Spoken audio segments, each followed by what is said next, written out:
Hello, and welcome to Daredevil Season 2 review. I'm not drunk now, I haven't had time, too busy working, so I just want to get this review out. So I got coffee. So unlike the Batman vs Superman one, we're going to go back to old school review from last week. And do a little bit at the beginning, just give my thoughts, brief thoughts if you want to know nothing about the show in any way. And then we're going to go into a longer talk. No spoilers at all though, so do not worry if you wanted to stay for the longer talk. So yeah, let's do this. So, I think this show is fantastic. It improves on season 1 in almost every aspect. Unlike, say, Jessica Jones, which I felt that lasted a few too many episodes. Like some of these, especially the first season as well, could have probably been a 10 episode thing and been fine. I think this show was a fine length. I watched it all in one day because I have a problem, and I was enthralled throughout. There's ups, there's downs, there's new characters, old characters, and they're all pretty fantastic. The show isn't perfect. I'll go into talking about my problems in the longer one, but there's not a big enough problem in this to make me go it's not fantastic, because it's good. It's genuinely good. I think you enjoy this show if you're into Daredevil. If you like the other Marvel stuff, you'll probably be into it. I don't think you'd be into it if it is sometimes super violent, super aggressive, and if some of that subject matter or imagery isn't for you, you might not be into it. But I think I can't really say the negative stuff here. I'm going to go into that in the longer one. But yeah, I think this is a good show. So, longer one. We're going to do characters first. Charlie Cox as Matt Murdock and Daredevil. Good. I enjoyed him in the first season. He's just as good here. Definitely not the best actor on the show. That's not his fault. The Punisher's around now. He's genuinely good. He's just as good. Foggy is as annoying as ever. Don't think it's the actor's fault. I don't like Foggy in the comics really either. He just kind of annoys me, and I think it's made worse here because he's just kind of always negative towards Matt and what he's doing, which gets a little bit annoying. As you have fun watching Matt be Daredevil and do that stuff, he's just complaining about it, and it gets a bit annoying. And I don't know how he does step up in this series, and his like solo stuff where he's doing stuff on his own is fine. It's just him and Matt and their arguments get a bit annoying throughout the show. Karen Page, I think the problem with her in the first season is probably like her story and how she's always like 5 episodes behind everyone else. Like she figures out shit when we as the audience already know it. And I don't think that was her fault. She's definitely improved in this, just because the actual investigation or thing she's doing is way more is interesting, and we find things out alongside her, so she doesn't seem quite as redundant as she did in the first season. And she's coming closer and closer, I think, to stuff that happens in the comics, which would be good. We also find a little bit more about her backstory, and I guess the final few episodes are a bit weird. Like her change into another role is a little bit weird. So get there out of the way. Let's talk about Punisher, John Bernthal. Is that his name? I think it is. I can now go. All my friends, like a lot of my friends, like that Thomas Jane Punisher film. Which I go, it's fine, it's alright. It's not Punisher though. In no way is that a Punisher film. That isn't the Punisher. And they go, no, it's great. And I can go, fuck it, watch Daredevil Season 2, that's the Punisher. Fucking, he's intimidating and fucking horrifying and holy shit. If you like that hallway scene from Season 1, Punisher gets his own hallway scene. And it's like, fucking, so, he's awesome. He is the best part of the show. The show should just be about him. The other stuff is interesting with the hand, but it isn't as interesting as the Punisher stuff. I think they made a little bit of mistake by not just making it all about him. Or just give him a spin-off show of like, don't do a 13 episode run, do like 6 episodes. and then just have him show up in season 2 of Daredevil and the Defender. Have him show up everywhere and give him 6 episodes of his own. That's what he needs. Holy shit. He's fucking... Every time he's on screen, I cried. I got emotional. Like, I wasn't expecting that, but like, he's intimidating and scary when he needs to be. He's violent when he needs to be, and he's fucking emotional when he needs to be. I'm sure it's episode 4. The end of that episode, I cried like a bitch. It's awesome. Okay, it's great. Elektra,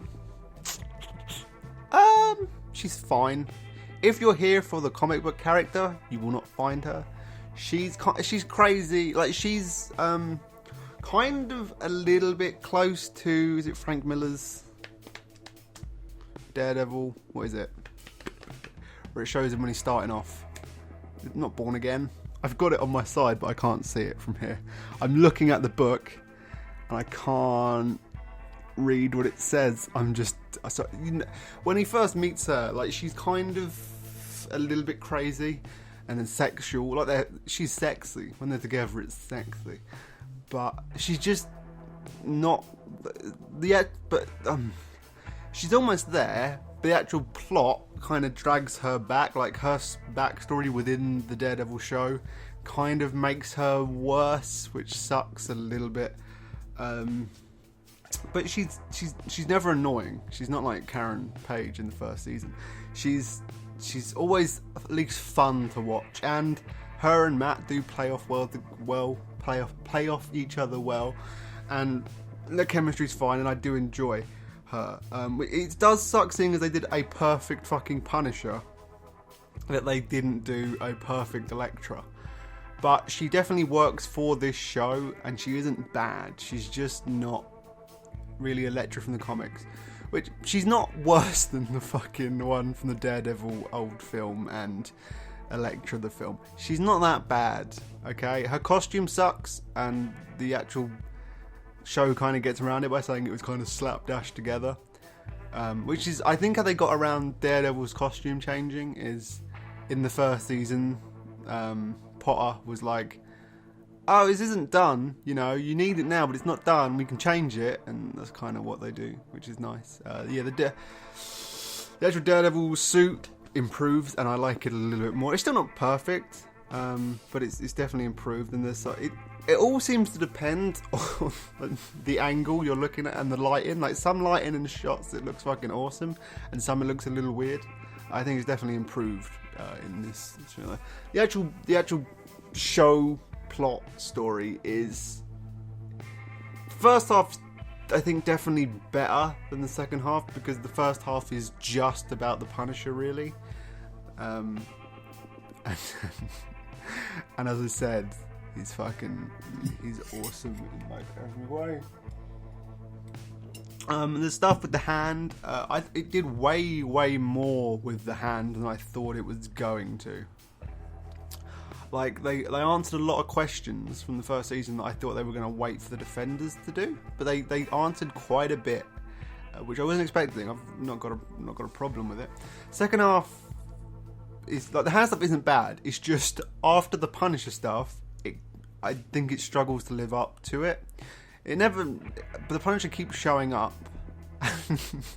There's some bits in the latter half of the season with the Punisher and another character that I'm not going to spoil, but holy shit, I was so happy, and I'm excited for season 3, or maybe 4, I don't know when that stuff will pay off, but I'm excited, very excited for the follow-up to the end of that season. And yeah, the stuff with the hand is interesting. I do enjoy it. There's some ninja fighting that leads to some pretty cool action, and yeah, this show continues the awesome choreographed fight scenes that are fucking badass, like they were in the first season.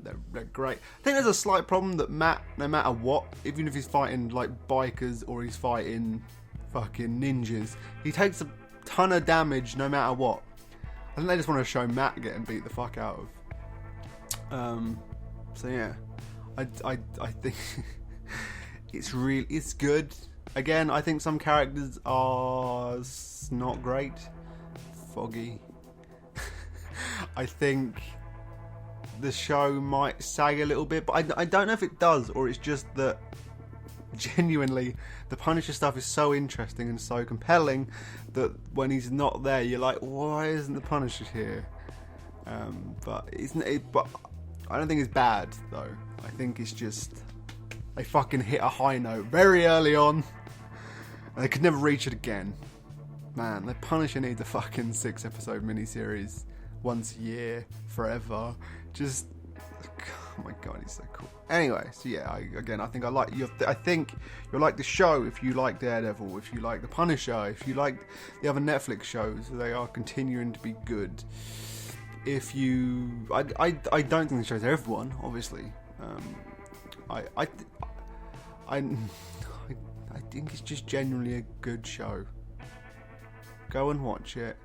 If you got Netflix, there's no reason not just to click on it and just watch it. Give it a go. And you'll see the Punisher and go, oh man, the Punisher's cool. You'll go out like me and then buy a bunch of Punisher Max. I did. I spent a lot of money the other day on lots of Punisher comics because I was like, I need more. And they've just started releasing the Punisher Max collection, so you should go and get that as well. This isn't like advertised or anything, but just it's good. It's good. It's some good shit. It's Garth Ennis. You can't go bad with Garth Ennis. So yeah. Anyway, I've been Archie. This has been Daredevil. I was about to say Punisher Season 2 review. Oh, it's not though. We need a anyway. It's been Daredevil Season 2. Come back later in the week for a commentary of X-Men 1, and then next week we'll have X-Men 2 review. And I think, am I doing? Is it Legend and the Suffragette? I think is the smaller reviews I'm doing next week.